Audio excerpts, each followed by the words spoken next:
Hola de nuevo, soy el doctor Alfredo Arzuaga Urbán y les doy la bienvenida a esta nueva sesión de la materia Perspectivas de Conducción de Grupos de Aprendizaje.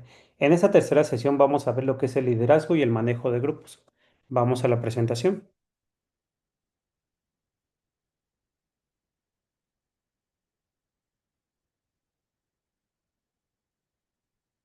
Vamos a comenzar con definir lo que es la dinámica de grupos. Para poder definir el liderazgo y qué es lo que pasa dentro del grupo, tenemos que adentrarnos en esta parte de la dinámica de grupos.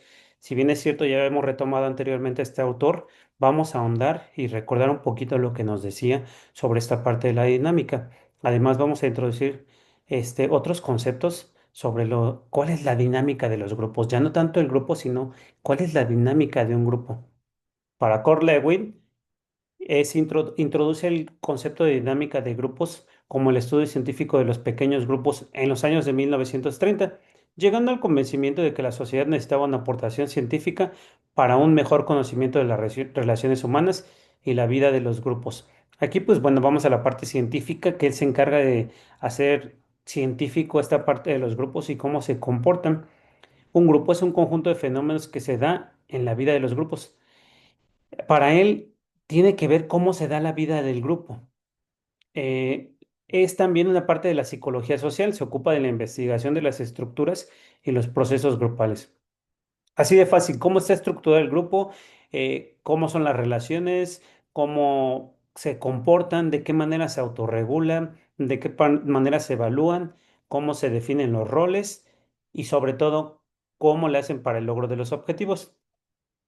Otras definiciones nos mencionan que es el conjunto de aquellas fuerzas complejas que actúan en cualquier grupo y que determinan el acontecer de este y en gran parte la conducta de sus miembros. Esta es la definición de López Yarto. También nos define Richard L. Munich. La dinámica de grupo se ocupa de las interrelaciones entre el seno del grupo con el conductor y entre sus integrantes y de la relación de tales interacciones con la meta del grupo, su estructura y su desarrollo. Aquí ya vemos interrelaciones, cómo se relacionan el líder con los demás con el líder y con el objeto de conocimiento para ver hacia dónde van a ir, siempre pensando en las metas y en el objetivo final o la tarea que estén determinados a realizar. La dinámica interna. Dentro de la dinámica de grupos existe una parte que se llama dinámica interna. Es la suma de fuerzas y energías que surgen de la propia conducta de los individuos en el grupo, así como la que surge producto de la relación de uno con otros en la integración grupal. Esto quiere decir las relaciones que están dentro del mismo grupo, cómo están surgiendo estas fuerzas, estas energías de comunicación, de conexión, para poder mejorar y potenciar y adentrarse dentro de la misma relación. ¿Cuáles son las fuerzas que influyen en la dinámica interna? El tamaño del grupo.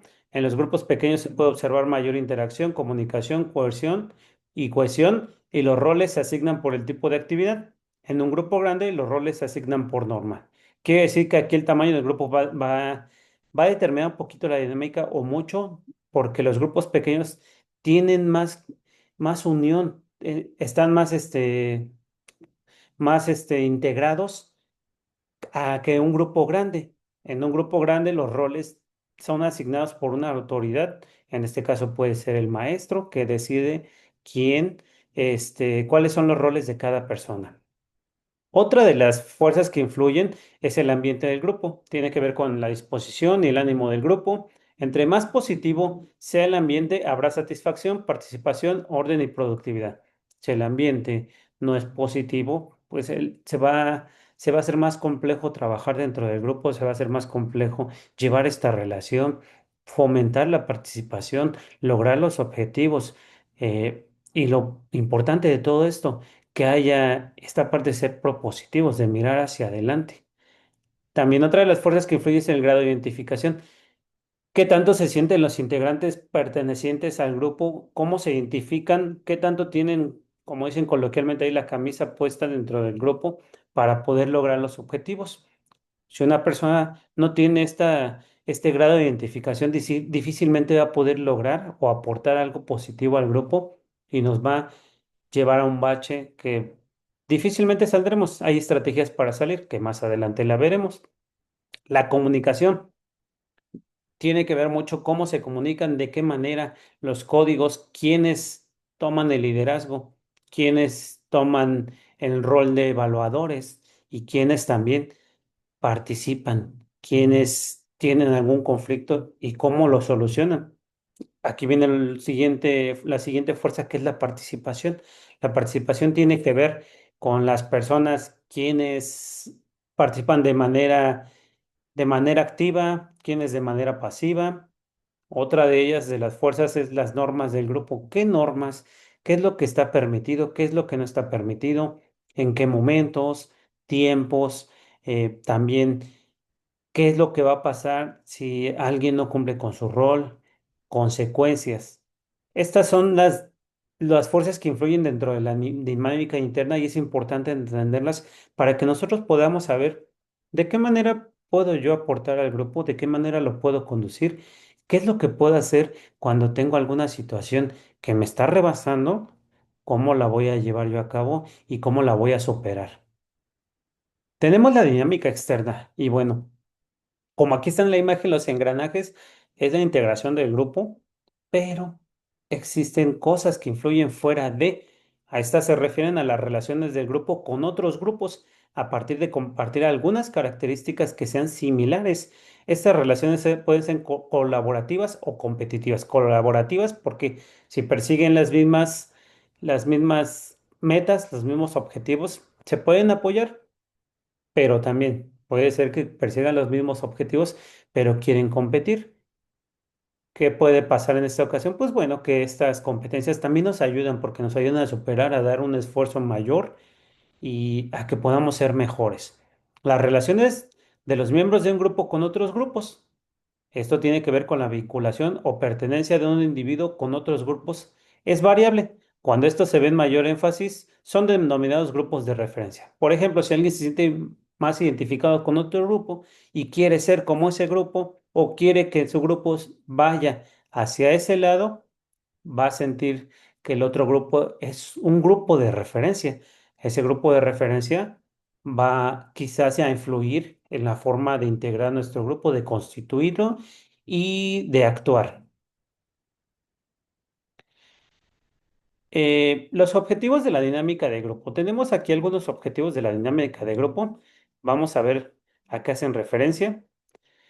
Hacer consciente a las personas de sus formas de expresión y reacciones emocionales y de las de las demás personas. Quiere decir que tenemos que hacerlos conscientes de qué está pasando, de cómo se están expresando, cuáles son sus reacciones de manera emotiva, sus sentimientos que están expresando, sus gestos, sus caras hacia los demás, cómo nos están percibiendo.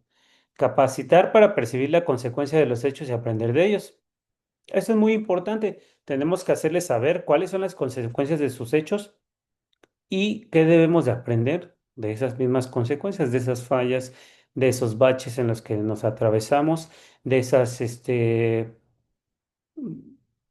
de esas curvas que nos hacen descender, pero también cómo vamos a irlo superando. También otro de ellos es que posibilita la transmitir un tratamiento democrático y científico de los problemas de desarrollo y de actuación personal. Aquí, por ejemplo, bueno, posibilita que todo sea democrático y que los problemas se actúen de manera profesional, que tiene que ser de lo personal a lo particular, de lo individual a lo general. Transmitir puntos de vista sobre valores personales, objetivos y actuaciones. En la dinámica de grupos, pues vamos a ver cuáles son los valores personales con respecto a los objetivos y cómo vamos a actuar. También tiene que ver este objetivo con conseguir una mayor eficacia del comportamiento individual frente al ambiente. En este caso, dependiendo de la dinámica de grupo, vamos a ver que el individuo tenga un comportamiento mucho mejor, que sea más óptimo a nuestros objetivos y a la meta que estamos persiguiendo. Hacer consciente de los propios procesos de aprendizaje y capacitar para aprender como se debe de aprender. En ese en este punto, pues bueno, tienen que ser conscientes de cuáles son los procesos de aprendizaje.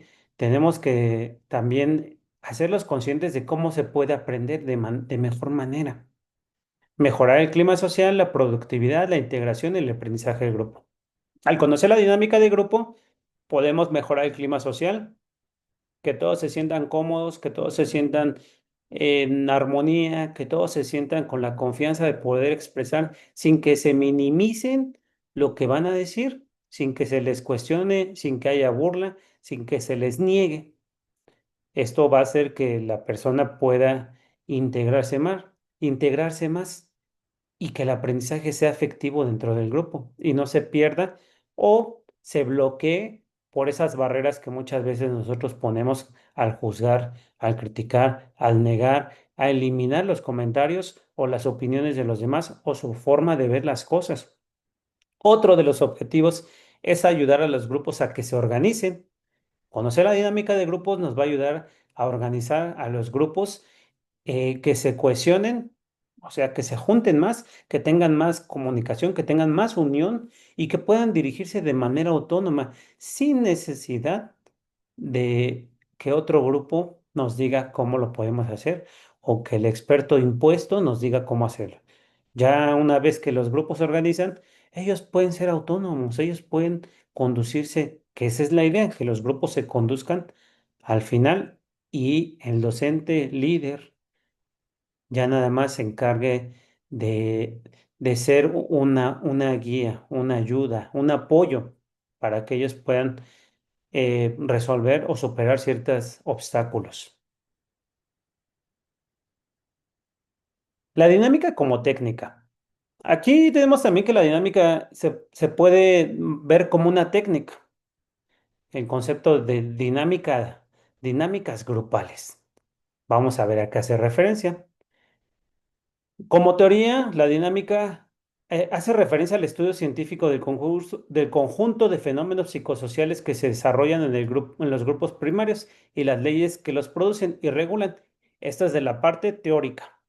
También existe el otro concepto, hace referencia a cuanto a técnicas de actuación que constituyen un conjunto de procedimientos y medios para ser utilizados en situaciones grupales, con el fin de hacer aflorar de una manera más expresa, consciente o manifiesta los fenómenos, hechos y procesos grupales que están viviendo en el seno del grupo en que está inmerso. Como vemos aquí, pues bueno, como técnica tiene que ver con la actuación, qué procedimientos, qué medios van a ocupar, qué situaciones grupales van a implementar para poder mejorar, para llevar a cabo cierta tarea. Este tema se va a abordar en la cuarta y última sesión, lo que es una dinámica como técnica. ¿Cuáles son las contribuciones de la dinámica de grupo? Una de las contribuciones es que aumenta la eficacia de las organizaciones, de los grupos. En este caso, pues bueno, se vuelven más eficientes, todos tienen bien claras sus funciones, no se pierden los esfuerzos y se logran los objetivos.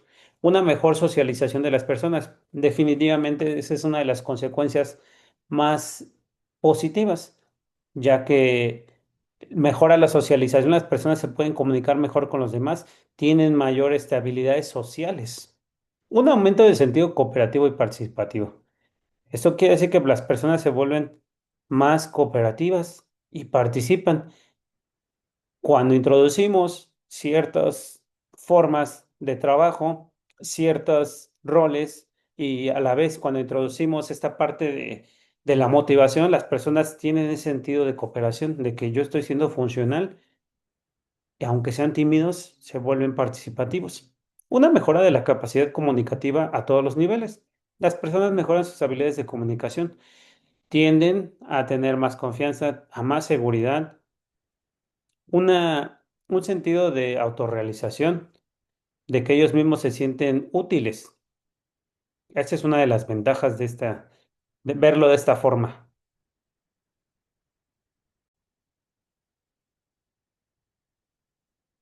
Vemos también que cuál es la importancia de la dinámica de los grupos para la educación, por qué es importante estudiarla, por qué es importante conocerla, de qué nos va a servir esta parte de la dinámica de grupos en la educación.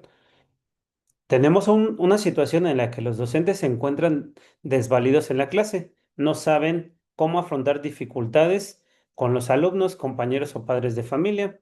Se les salen de control los grupos porque tenemos grupos muy diversos en la actualidad, grupos con resistentes al hacer al acto educativo, se resisten, tienen otros intereses, sus intereses van más allá sus intereses no están dentro de la escuela, están fuera de la escuela. Si bien algunos quieren aprender de la forma en que a ellos les gustaría, una forma un poquito o mucho interactiva. Entonces, ¿qué hacemos ahí? ¿O para qué nos va a servir? El conocimiento de la dinámica de grupos y de las técnicas de la dinámica de grupo son instrumentos valiosos para el trabajo del docente. Sin embargo, para ello el docente debe de, primero, conocer las técnicas y su metodología. ¿Cómo va a trabajar? ¿Desde qué enfoque? ¿Qué técnicas va a utilizar? Conocer las características del grupo. Esto es muy importante. Ya lo habíamos mencionado hace dos sesiones que tenemos que conocer cómo está integrado el grupo, quiénes son los actores dentro del grupo, cuáles son sus roles, cómo se están manejando las funciones, también cómo se está manejando la regulación. También es necesario conocer la teoría de la dinámica de grupos. ¿Para qué? Para que sepamos cómo actuar, cómo, cómo motivar a un grupo pasivo para que se active, cómo bajar la intensidad de un grupo muy activo. Y también el docente debe poder ser un espíritu emprendedor y de organización para llevar a cabo las técnicas. Emprendedor, ¿qué quiere decir esto? Que tenga la iniciativa de introducir nuevas técnicas, que tenga la iniciativa de mejorar la forma en que está relacionándose el grupo y también que tenga esa parte de organizar, que ser organizado, no sea no lo saque espontáneamente, no, que tenga una organización, que tenga un bagaje, que tenga cierto catálogo de formas de intervenir para que el día de mañana que tenga una situación que no estaba planeada, pueda resolverla de la mejor forma. También concebir una educación centrada en el aprendizaje del alumno. Esto es muy importante. El aprendizaje del alumno, nosotros como conductores de grupos de aprendizaje, buscamos siempre el aprendizaje de los alumnos. Nuestra materia prima, nuestro fin último, nuestra materia prima son los alumnos. Nuestro fin último es que los alumnos aprendan. Entonces, ¿qué tenemos que hacer? Pues nosotros concebir a la educación que tiene que ver con el alumno. No tiene que ver conmigo, no tiene que ver con que yo tenga una clase excelente, tiene que ver con el alumno. Una vez que ya conocemos la dinámica de los grupos, tenemos todo esto, ya el docente ya sabe qué hacer, ya el docente reconoció esta parte, reconoce que no sabe afrontar las dificultades, estudió a su grupo, ahora tenemos que ver cómo va madurando el grupo. ¿Por qué es importante saber cómo va madurando el grupo? Porque si no sabemos cómo va madurando el grupo, podemos caer en el error de juzgar, de emitir juicios, de emitir calificativos. Inclusive podemos caer en el error de fincarle responsabilidades a personas que tal vez están en un proceso de esta maduración del grupo. Vamos a ver qué es lo que nos menciona esta parte de la maduración del grupo. La maduración del grupo empieza cuando una persona entra al grupo. Al mismo tiempo, cuando el grupo se va formando también, los miembros pasan por una serie de etapas que harán que el colectivo madure al enfrentarse a las expectativas, los temores, amenazas reales o imaginarias y al tiempo que sufre el impacto de las rutinas, hábitos, normas, reglamentos, carácter y autoridad del nuevo grupo. Imagínense. Vean cuántas fuerzas intervienen cuando se está conformando un grupo. Temores, amenazas reales, imaginarias, rutinas, hábitos, normas, reglamentos, carácter, autoridad. Es un bombardeo muy significativo de las personas que se van integrando en un nuevo grupo y entran a la primera etapa. Para que un grupo madure es necesario que pase por una serie de etapas que harán que el grupo alcance este nivel de óptimo. El proceso de consolidación del grupo inicia por la primera etapa, que es la dependencia. Existe esta dependencia del grupo hacia el líder, la contradependencia. Existe esta etapa donde empiezan a poner sus límites, a decir lo que sienten, sus emociones, sus pensamientos, que se les reconozca. Y la independencia, el individuo ya puede actuar sin necesidad de que el líder le diga qué es lo que tiene que hacer, sin llegar a una insurgencia que dispute el liderazgo, no, se siente independiente, pero perteneciente al mismo grupo. Y la interdependencia, que dentro de misma independencia yo reconozco a los demás y me quiero integrar. Como lo vemos en la imagen, pues tenemos un grupo pequeño, luego el grupo va haciéndose un poco más grande y ya el grupo al final se consolida. Entonces eso nos ayuda a que tengamos una buena relación de las personas y que el grupo vaya madurando. Ahora vamos a ver en qué consiste cada una de estas etapas. La primera de ellas es la de etapa de dependencia. En esta primera etapa, los miembros de un grupo atraviesan por una aceptación de ser dependientes de la autoridad formal. En este estado de dependencia se caracteriza por la incertidumbre, la ansiedad ante el desconocimiento de los objetivos y a las expectativas del líder. Quiere decir que aquí está en un estado de indefinición, un estado donde no sabe qué va a pasar, tiene esta ansiedad, tiene esta incerteza de qué es lo que va a pasar y qué es lo que espera el líder de él. Los integrantes demandan instrucciones precisas de qué hacer, cómo realizarlo y con qué instrumentos. Se cuestionan el qué y para qué. Aquí buscan darle sentido a lo que están haciendo, buscan ese sentido de pertenencia, ese sentido de que están haciendo las cosas, pero a la vez se sienten confundidos. Tenemos la siguiente etapa, que es la etapa de contradependencia. Es la segunda etapa donde los miembros empiezan a expresar sus opiniones, estados de ánimo, necesidades y qué es lo que le inconforma. Esta etapa está caracterizada por contradicciones en las cuales el grupo busca su identidad y las razones por las que los objetivos los unen, de tal forma que el enfrentamiento y la resolución trae una mayor unión. Quiere decir que por una parte buscan esta identidad, esta pertenencia hacia el grupo y cómo se está relacionando su personalidad con los demás. Entran en un conflicto porque al expresar sus necesidades e inconformidades de los demás pueden ser contrarias. Entonces, pero al superar este pequeño conflicto o esta pequeña discrepancia, los hace que se unan más como colectivo, ya que se conocen más, ya que trabajan en esta parte del apoyo mutuo, de la solidaridad, de la empatía, generan esta mayor aceptación. La siguiente etapa es la etapa de independencia. En esta etapa el grupo se siente cohesionado, los miembros se consideran un buen grupo que funciona adecuadamente. Sin embargo, poco a poco va surgiendo en los integrantes el dilema de salvaguardar su propia identidad o de sacrificarla en pro de la cohesión del grupo. Esto quiere decir que sienten que su identidad se está comiendo, o más bien la identidad del colectivo se está comiendo de su identidad personal. Y cómo pueden ellos adaptarse a las reglas sin perder su identidad y que no sea nada más hacerlo por el bienestar del grupo, sino que sea por iniciativa propia, porque yo quiero hacerlo. Los miembros se interrogan sobre lo que implica su integración.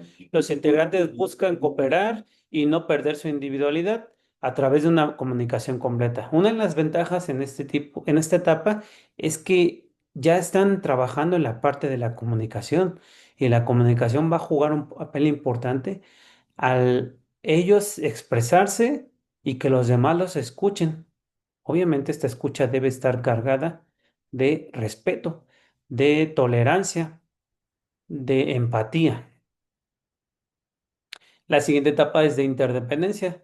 Aquí ya comienza a existir la necesidad de evaluar el desempeño de los roles, de los distintos participantes en función de las tareas grupales, cómo lo están haciendo con respecto a la tarea. Algunos miembros se oponen al considerar que invade su individualidad y su vida privada. En estas tres etapas, como vemos, juega un papel importante la individualidad, lo que está y lo que estoy pensando.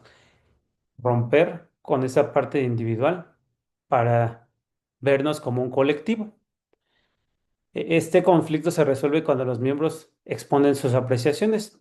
Volvemos a lo mismo. La comunicación juega un papel importante en la expresión. Poco a poco el miedo a la evaluación y la retroalimentación se disipan, generando una toma de conciencia que se refleja en comprender la forma de pensar, sentir y reaccionar de los demás, de tal forma que se les permite analizar los juicios con mayor objetividad y respeto.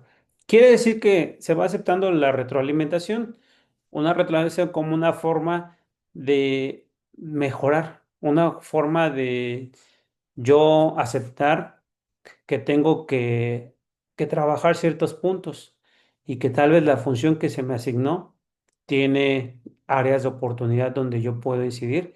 Y obviamente pues todos buscamos que sea mejor nuestra participación, nuestro desempeño. Una vez pasada esta etapa, también podemos apreciar que de repente encontramos situaciones críticas en la conducción de los grupos. Ya vimos cómo se va integrando un grupo, por qué etapas va pasando los miembros que se insertan dentro de un grupo. Tenemos que considerar esto para saber cómo actuar y no presionarlo, no forzarlo, porque eso de presionarlo, forzarlo, pues nos va a llevar a que perdamos el interés de la persona, se sienta, no genera una identidad dentro del mismo. Aunado a ello, existen, una vez que ya se conformó el grupo, se integró, se nos presentan algunas situaciones críticas. Esas situaciones críticas, la primera de ellas es cuando se pierde el control de la sesión. Y pues podemos ver aquí en la imagen cómo de repente están unos por arriba, otros por abajo. Es un cómic, pero bueno, nos ilustra muy bien cómo está pasando, qué es lo que está pasando en el acto educativo. Nadie pone atención, todos juegan, unos están preguntando, parados, hay un desorden. Cuando se pierde el control del grupo, ¿qué es lo que tenemos que hacer? Hacer una pausa. Esta pausa para poder retomar la conversación, la comunicación y el control del grupo. También podemos aproximarnos a los participantes, puede ser de manera física o a través de preguntas directas. También tenemos que apoyarnos de medios visuales. Estos medios visuales pueden ser electrónicos, digitales, pueden ser tradicionales que nos ayuden a retomar esta parte de la atención del grupo. Otra de ellas es retomar la atención. ¿Cómo se va a retomar la atención? Pues se puede hacer a través de, como lo mencionabas hace ratito, preguntas directas, recordando cuál es el sentido del grupo, cuestionar a los distraídos también podemos implementar esta técnica, establecer un receso, una pausa para que se relajen, respiren un poquito y ya después de la relajación, recordar cuál es el tema principal que nos tiene reunidos para que podamos lograr ese objetivo o esa tarea que nosotros mismos decidimos asumirla. Otra de las situaciones críticas tenemos cuando los participantes se salen del tema. ¿Qué quiere decir? Que están hablando de algo y ellos meten otro tema que no tiene nada que ver con la situación que nos tiene ahí. ¿Qué tenemos que hacer en esos casos? Primero es guiar la conversación al tema principal. Si están hablando de un tema, seguimos el tema que están tratando, pero al final metemos el tema principal. La otra de ellas es recordar el tema tratado directamente. Muy bien, pero vamos a retomar el tema que estábamos tratando. Introducir un dato o un asunto vinculado al tema, algo que sea relevante, algo que les llame la atención para que ellos puedan de nuevo tener esa concentración fija en lo que tú le estás diciendo. Señalar que no se está abordando el asunto tratado directamente. El asunto no es ese, el asunto que nos atañe y que nos tiene aquí es este. Hacer una reflexión del progreso de la sesión y la aproximación. Podemos hablar de cómo se ha ido llevando la clase, qué es lo que hemos abordado, lo que hemos visto, y lo que sigue tendrá que ver con el tema principal. Notificar el plan a seguir y que se apeguen a él. De nueva cuenta, recordar cuáles son las temáticas, enlistarlas y que tenemos que dirigir todas nuestras participaciones, opiniones y conversaciones hacia el tema principal. Tenemos otra de las situaciones que es cuando el grupo no acepta las conclusiones del líder. ¿Qué quiere decir? Que no están de acuerdo con a la conclusión que se llegó, que no están conformes con lo que se concluyó. ¿Qué tenemos que hacer aquí? Apoyarnos en los miembros que están de acuerdo con el líder para que tomen la palabra. Eso quiere decir que ellos van a ser nuestro apoyo, van a ser nuestras nuestros argumentos a favor y van a ser las personas que respalden esos argumentos de nuestras conclusiones. Hacer una pregunta a rebote donde otro integrante conteste el cuestionamiento. ¿Qué quiere decir? Que vamos a hacer una pregunta donde yo no la voy a responder, la tiene que responder otra persona o no la va a responder aquel que está en desacuerdo, sino otra persona. Y pues aquí, hacer uso de la mayéutica, el método por excelencia que utilizan los pequeños, ¿no? Preguntar, preguntar, cuestionar, dialogar, hasta que lleguemos a una reflexión que es la que ya habíamos llegado anteriormente. Y la votación nominal, que es una de las más democráticas, hablando de que el grupo tiene que tender a la democracia, pues lo que la mayoría diga es lo que vamos a concluir. Si bien es cierto, se escuchan a los que no están de acuerdo, pero la conclusión general es esta. La particular puede ser la que el individuo que no está de acuerdo es la que él considera. Tenemos otra de las situaciones, es cuando un miembro del grupo se opone al líder. Y esa es una de las más complicadas y difíciles por las que atraviesa el líder, ya que en este caso desafía al líder. Está todo en desacuerdo con él. ¿Qué tenemos que hacer? Lo primero de ellos es no confrontarlo, escucharlo. Que se exprese, que diga, tal vez con esa parte ya se relaja y bueno, lo único que quería es que se le escuchara. Si no sirve esto, hay que buscar el respaldo de los demás integrantes para que ellos mismos refuercen lo que yo estoy diciendo, refuercen mi autoridad. Obviamente recuerden que la autoridad es consensuada. Si ya se consensuó antes, también él mismo estuvo parte del consenso. Aunque no haya estado de acuerdo, fue partícipe. Y volvemos a lo mismo, la democracia dice que lo que decide la mayoría es lo que se debe de respetar. Por eso, precisamente, siempre antes de entablar un grupo hay que poner las reglas bien en claro y las tienen que aceptar. Si no, tal vez ese no es su grupo, deben de buscar otro. Indagar la validez de sus argumentos a través de cuestionamientos directos. De nueva cuenta, lo cuestionamos sobre lo que dice, primero lo escuchamos, lo cuestionamos y vemos si es válido su argumento o no, que él mismo se dé cuenta por qué no es válido. La siguiente que podemos hacer es aceptar opiniones como un punto de vista más. Yo acepto lo que tú dices, pero lo demás es lo que concluimos la mayoría o los puntos en contra que tenemos los demás es este. Hacer una reflexión del progreso de la sección y la aproximación, notificar el plan a seguir y que se apeguen a él. Estas son lo que tenemos que hacer. No, no hay más. También tenemos las siguientes situaciones cuando los miembros discuten entre sí, cuando ellos tienen una diferencia muy marcada que los está llevando a tener una mala comunicación dentro del grupo, una,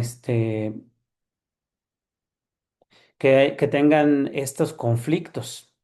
¿Qué es lo que tenemos que hacer? Primero, pues de entrada podemos interrumpir y hacer una pregunta. No interrumpir de la forma típica de, no, ya, guardemos silencio, no. Interrumpir preguntando, ¿por qué, por qué creen que esto debe ser de esa forma? Y eso los hará desviar un poquito la atención de su discusión acalorada. También podemos hacer es pedir que el que toma la palabra repita su comentario, pero más elaborado. Está bien tu comentario, pero a ver, piénsalo mejor, qué puedes aportar y de qué forma podría ser diferente. Retornar el control solo dándole la palabra a dos o tres personas que estén a favor y en contra. Quiere decir que lo que podemos hacer ahí es que hagamos grupos, hagamos un debate y solamente participarán ciertas personas, no todos. Pueden ser aquellas personas que tienen el conflicto u otras.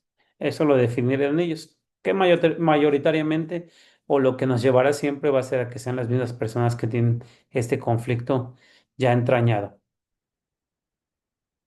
Tenemos otra de las situaciones cuando el grupo no habla, estos grupos pasivos, estos grupos que no, tímidos, que tienden a retraerse, que no quieren participar, poco participativos. ¿Cómo activarlos? Lo primero es separarse del tema principal para introducir uno de interés. A veces tenemos que introducir temas de interés para primero atraer la atención, invitarlos a que participen, motivarlos a que participen y posteriormente ya retomar el tema principal para no perdernos. Iniciar un debate o una discusión de una parte del tema. Seccionar el tema, no verlo como un todo, irlo viendo por partes e iniciar con un debate. Muchas veces el debate nos ayuda mucho porque las personas eh, sienten esa confianza de poder decir lo demás sin que se niegue, sin que se les minimice, sin que haya un error, porque todas las aseveraciones dentro de un debate son válidas, solamente hay que sustentarlas. Retornar el control solo dándole la palabra a dos, tres personas que estén a favor y en contra, lo mismo que habíamos visto en la anterior. Evitar preguntas que disgusten al grupo. En este caso, tenemos que evitar aquellas preguntas que no aporten nada y que no sean invasivas. Aquellas preguntas que hagan sentir incómodos a los integrantes. ¿Por qué no hablas? ¿Por qué no dices? ¿Por qué no participas? Obviamente esas preguntas los van a incomodar y menos van a querer tomar la palabra y participar. Esta última estrategia es la que más me gusta. Usar anécdotas o experiencias personales que se vinculen con el tema. Esto les ayuda a generar empatía, sentirse en confianza, decir, ay, a mí también me pasó.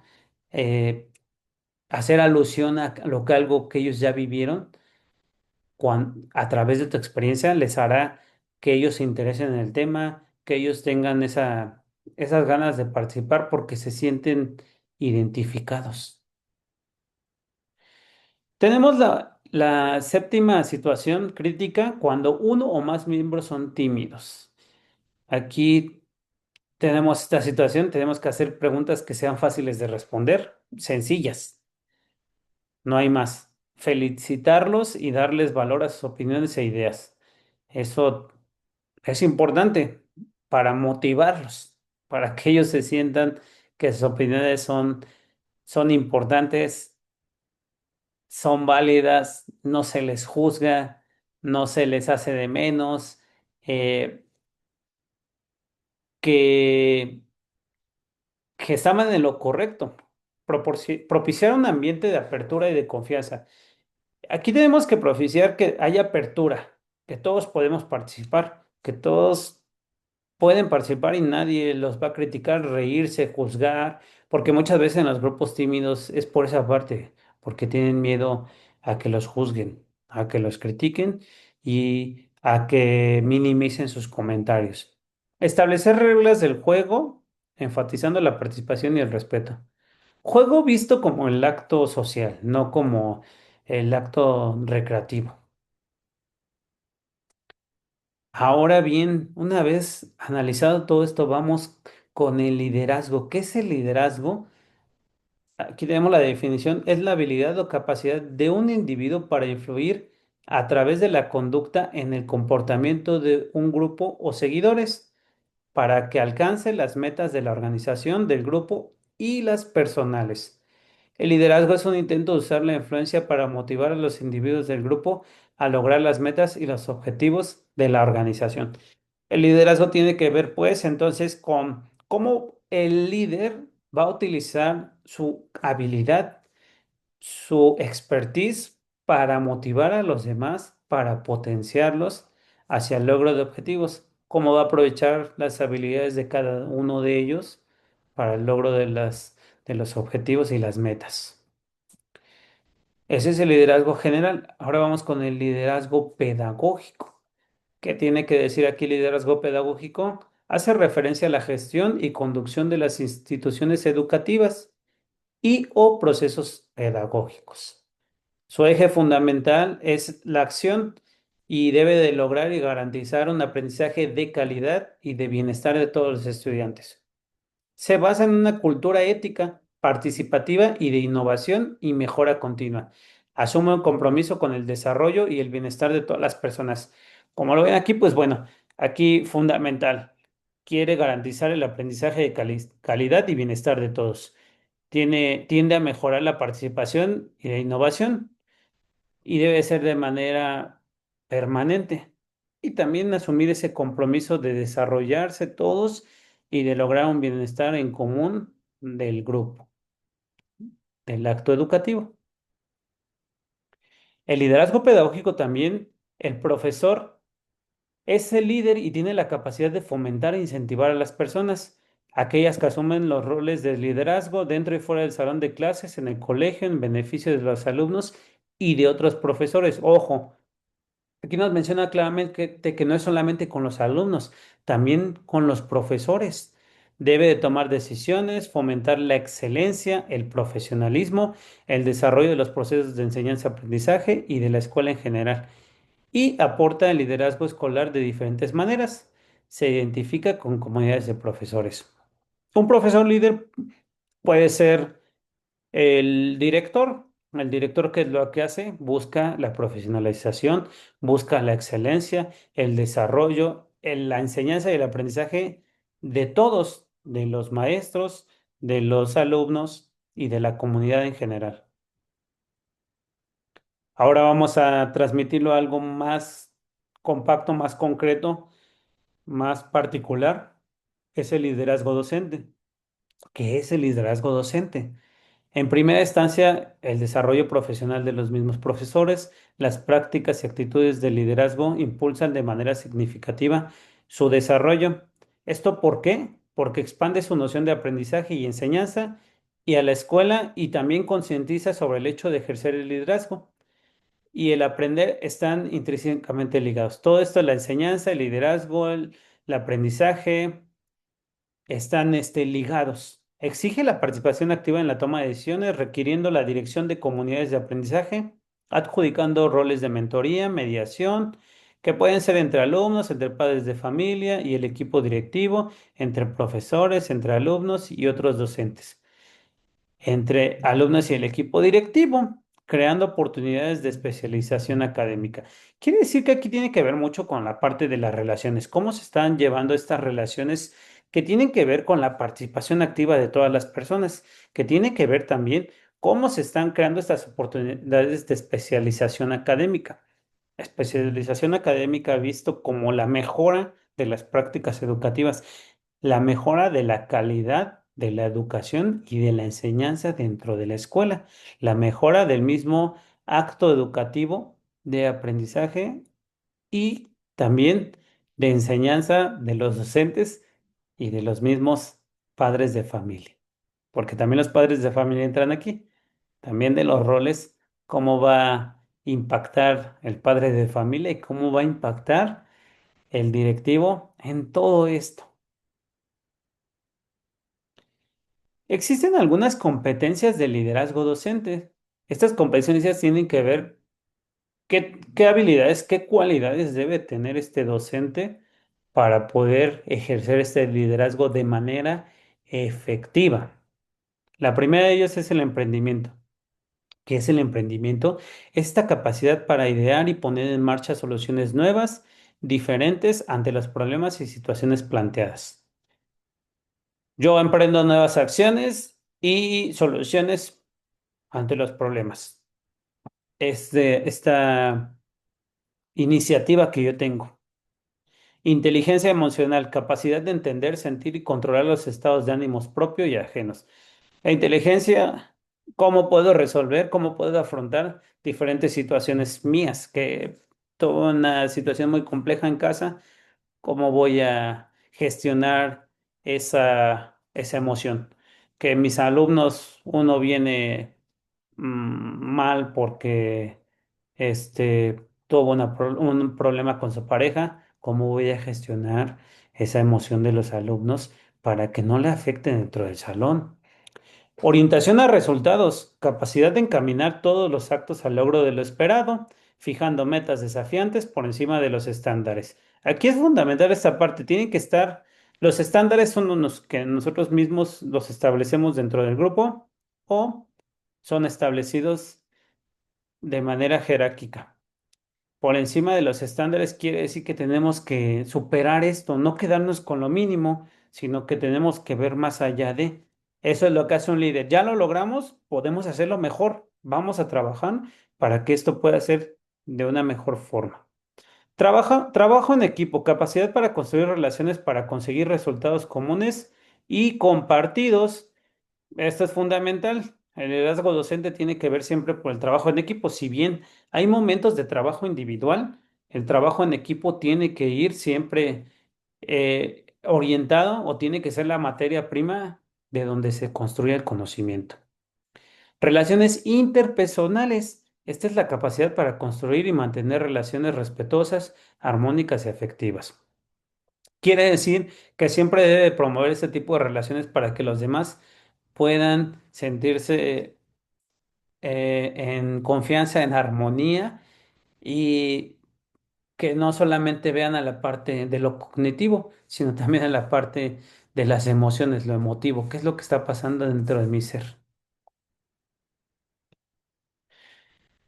Una vez teniendo todo esto, el líder también tiene que tener estabilidad de la comunicación asertiva. ¿Qué es la comunicación asertiva? Es esta actitud y o comportamiento que tenemos al expresar nuestro punto de vista de manera clara y respetuosa. Aseguramos con firmeza y decisión lo que decidimos y hacemos. Es la expresión directa, honrada, adecuada de nuestras ideas, opiniones, necesidades o derechos.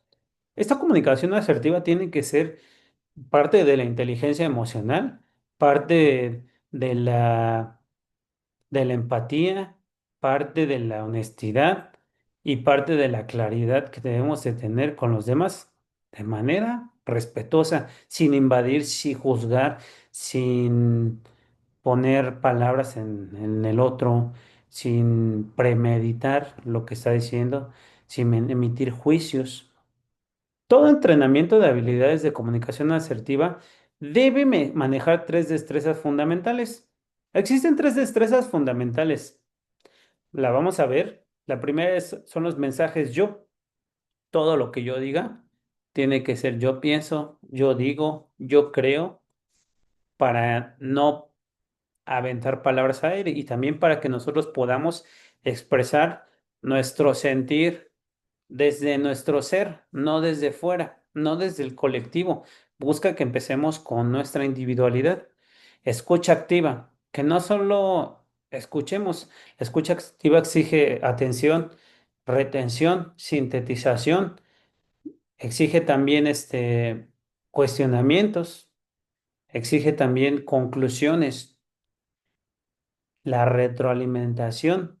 La retroalimentación es esta habilidad para yo decirte qué es lo que considero que entendí, qué es lo que considero que puedes mejorar, cómo lo puedes mejorar y también te escucho qué es lo que tú crees que estuvo acertado, cómo lo podrías mejorar tú y entre los dos vamos a apoyarnos, pero también tú puedes apoyarme a mí. También tú puedes hacerme estas observaciones constructivas. La primera de ellas es los mensajes yo. Estos mensajes yo, como lo habíamos mencionado anteriormente, son aquellos que comunican ideas, deseos, opiniones y sentimientos en primera persona.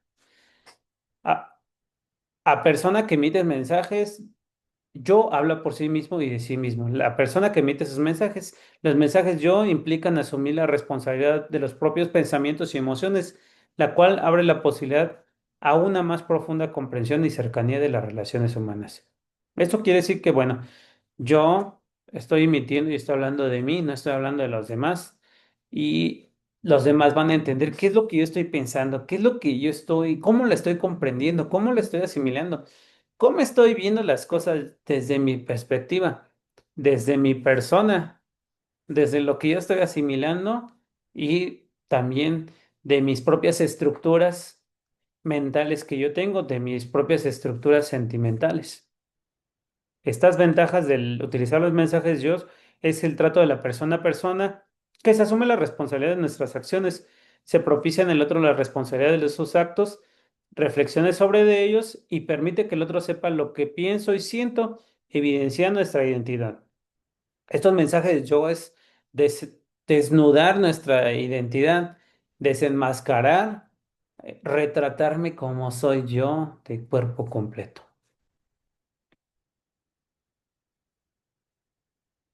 Escucha activa. Otra de las habilidades que debemos de manejar es la escucha activa.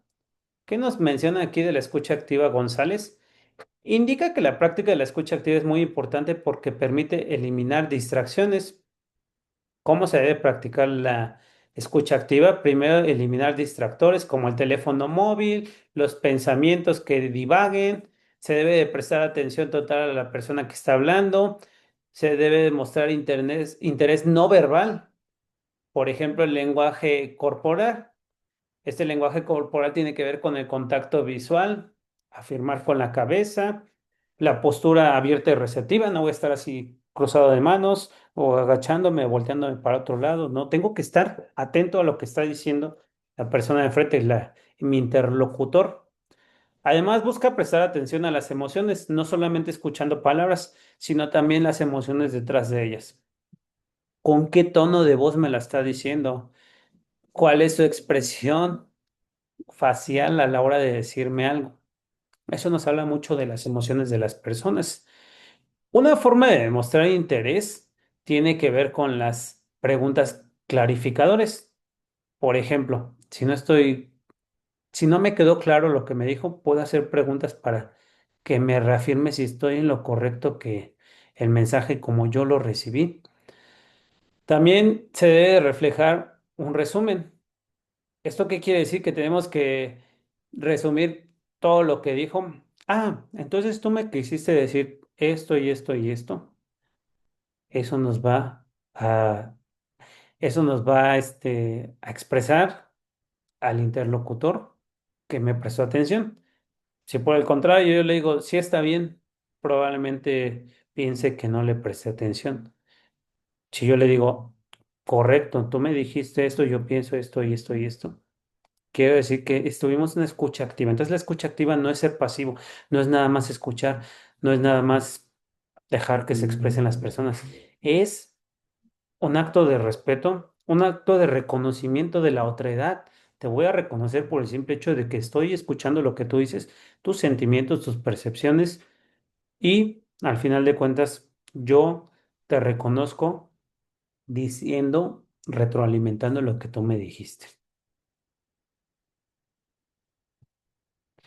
Retroalimentación. Ya me adelanté un poquito, pero bueno, la retroalimentación tiene que ver a que el individuo emisor de una conducta determinada le es devuelto el resultado de los efectos por esta producidos con el objeto de aprender de ello y extraer algo de provecho. La retroalimentación se debe formular a través de los mensajes yo. Entonces, esa retroalimentación tiene que ver con lo que tú me diste. Ahora, ¿qué pienso de eso que tú me dijiste? ¿Qué es lo que yo estoy observando? Y tiene que ver con los mensajes yo. Lo mismo, por eso manejamos la misma imagen que esa retroalimentación es reflejarme en ti, compartirte lo que yo veo de ti. Existen diferentes técnicas y tácticas de comunicación. Estas técnicas y tácticas de comunicación para el pertinente manejo de conflictos nos apoyan a que los conflictos no se hagan más grandes, a poder superar los conflictos y no quedarnos en ellos. En un grupo de aprendizaje desde su constitución está en un estado constante de conflicto debido a la gran diversidad de las personas que lo conforman. Como primer punto, veremos algunas recomendaciones para evitar conflictos. Y pues bueno, obviamente los grupos al ser heterogéneos tienden a tener diversidad y esa diversidad nos lleva muchas veces a conflictuarnos. ¿Cómo podemos tratar a un grupo? Primero, generar un ambiente de confianza donde todos pueden expresarse. Actuar con imparcialidad. ¿Esto qué quiere decir? Que no ser parciales solamente con unos de una forma y con otros de otra forma. Debemos de comportarnos de la misma forma con todos para que no se genere esta molestia, esta inconformidad, este sentido de que no se me está visualizando o no está viendo el piso parejo para todos. Evitar juicios y críticas personales. Estos juicios son míos, me quedo yo callado, no se los voy a decir a la otra persona por el simple hecho de que esa persona no me los ha pedido. No puedo invadir su personalidad de la persona si esa persona no me permite entrar. Hacer respetar los acuerdos. Esto es muy fundamental. Si hay acuerdos dentro del grupo, se tienen que respetar. No hay más. Los acuerdos no son flexibles en la medida de que afecten al grupo. Pueden ser flexibles en la medida que no afecten al grupo, pero acuerdos que van a afectar la, el ambiente y la conducción del grupo, tenemos que ser firmes y no, no modificarlos, no aceptarlos y no dejar que se pase por encima de estos acuerdos. Esa es la labor del líder. Tenemos también algunas técnicas para poder retomar este control de grupo. Cuando los grupos se nos salen de control, tenemos otras técnicas. La primera de ellas es la aserción empática. La aserción empática tiene que ver con afirmaciones y lo empático con la empatía. ¿Qué quiere decir esto? Cuando las recomendaciones anteriores no funcionan, será necesario recurrir a algunas técnicas que nos apoyan a generar más confianza. Implica considerar los sentimientos o situación en la que se encuentra nuestro interlocutor al tiempo que se le externa lo que se quiere de él o bien defender nuestro punto de vista o individual. Siempre se debe de practicar este tipo de aserción de respeto, con respeto y sinceridad, como modo de reconocer al otro sin transgredirlo. En esta parte, pues bueno, vamos a escucharlo, vamos a comprender cuál es la situación que él le está pasando, siempre en la parte emotiva, porque las emociones juegan un papel muy importante en nuestro desarrollo. Estas emociones muchas veces nos llevan a actuar de cierta forma y nosotros no queremos actuar de esa forma. Tenemos que entender el momento por el que está pasando, pero a la vez tenemos que externarle también qué es lo que nosotros estamos pensando para no dejarlo perderse. La aserción exploratoria es simplemente el análisis de los argumentos de nuestro interlocutor mediante preguntas para entender la motivación y las razones reales subyacentes que se esgrimen para no responder a nuestros mensajes. Las preguntas deben ser exentas de toda crítica y dirigirse a los argumentos, no a la persona. En esta ocasión, pues cuestionamos sobre algunos argumentos que está esgrimiendo el interlocutor y de esta forma vamos a explorar qué es lo que piensa, por qué lo piensa, desde qué conceptualización lo está viendo, desde qué enfoque lo está asumiendo y cuál es su intencionalidad. Aserción confrontativa. Y como lo podemos ver en la imagen, hay una confrontación y hace ver a nuestro interlocutor las discrepancias entre un compromiso contraído y los actos de comportamiento para terminar reiterando lo que se desea y lo que se espera. Por una parte yo pienso y por otra parte actúo de esta forma. Entonces tenemos que confrontarlo para que él se dé cuenta de que no está haciendo lo que se espera de él. La aserción negativa, esta tiene que ver, nos enseña a aceptar nuestros errores y faltas mediante el reconocimiento decidido, comprensivo, con autorrespeto y proposición, y un propósito de enmienda de las críticas que se hacen sobre nuestras deficiencias y limitaciones. En este caso, pues bueno, vamos a señalar nuestros errores, nuestras fallas. Nosotros comprendemos. eh, Tenemos que aceptar aquellas críticas que se están haciendo porque son limitaciones y deficiencias que nos van a llevar a que no estemos desempeñando bien nuestro rol y nuestra tarea dentro del grupo. También existe otra que es la interrogación negativa. Las personas interrogan y se trata de escuchar las críticas de los demás con la intención de obtener provecho y retroalimentación de la información que emanan de las mismas. De estas críticas, ¿Qué voy a yo a tomar? Y yo mismo me cuestiono, ¿por qué dicen esto? ¿Qué habrá pasado? ¿Qué es lo que hice para que ellos visualicen esta forma que yo no quería hacer? Reconozco mi error y de ahora en adelante voy a hacer esto. Una vez más que llevamos a todo este trayecto, pues vemos que el liderazgo del docente es muy importante. Lleva implícito muchas cuestiones, lleva implícito muchas situaciones problemáticas, muchas situaciones conflictivas. Y si bien todas las que presentamos aquí no son todas las que se pueden presentar, existen muchas más que tal vez no las tenemos visualizadas, no las tenemos presentes porque todos los grupos son diferentes, todas las comunidades son diferentes, cada persona es muy diferente y cada día van surgiendo nuevas formas de interacción, nuevas personalidades, nuevos tipos de grupos de personas. Los jóvenes de hoy en día, los estudiantes de hoy en día, no son los mismos de hace un año, por ejemplo, de hace 3 años en la pandemia, son diferentes a los de hoy. Vemos que esto es importante y que nosotros como líderes educativos tenemos que asumir este rol de líder docente frente a un grupo. Debemos de dejar ser un guía. ¿Por qué? Porque un guía te lleva y nosotros no vamos a llevar necesariamente, nosotros vamos a hacer un apoyo, ese apoyo que le va a ayudar a la persona a conducir este proceso de aprendizaje. El líder, por eso la parte del líder, el líder tiene que potenciar, explotar todas las capacidades para llevarlo hacia el máximo logro de resultados, hacia la excelencia, hacia el mejoramiento de su aprendizaje, a diferencia del guía que te va a llevar por el caminito. Y aquí el camino no existe. Ese camino lo van construyendo entre los dos.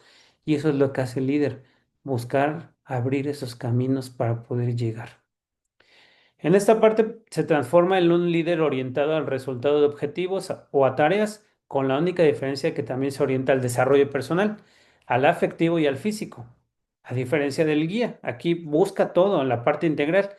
Retomamos mucho lo de la nueva escuela mexicana que nos marca que sea un desarrollo integral, no solamente por capas, sino que tiene que ser todo integral. Es de vital importancia para el desempeño de su práctica conocer cuáles son las etapas de integración de un grupo para no entrar en una aceleración al momento de querer integrar y apoyar al grupo, cosa que puede conducirlo hacia el fracaso, la pérdida del control y a una crisis de conflicto. Al ser el líder, es de vital importancia que sepa cómo gestionar estos conflictos que le ayudarán a conservar la estabilidad del grupo. Es importante que sepamos cómo gestionar estos conflictos. Es importante que sepamos cómo actuar ante esta situación. Y vuelvo a lo mismo, no tenemos una receta, no tenemos una guía que nos diga cómo hacer las cosas. Lo único que tenemos es un cerebro que nos va a llevar a que nosotros decidamos cuál es lo más pertinente. No puedo decirte qué te puede funcionar. Tal vez lo que te exponga aquí no te pueda funcionar, pero es una alternativa. Me acordé que me dijeron esto, puedo aplicarlo, puedo incidir en mi grupo para lograr que la calidad educativa, la excelencia educativa, que sea una educación de calidad, que sea una educación que nos lleve a mejorar, que sea una educación que proponga, que mejore, que sea una educación transformadora. Eso es lo que buscamos, que transforme la vida de las personas, sus capacidades, que se profesionalice. Pero primero debemos de profesionalizarnos nosotros mismos. Y hasta aquí llegamos con esta tercera sesión. Nos veremos en la próxima, cuarta y última sesión. Muchas gracias.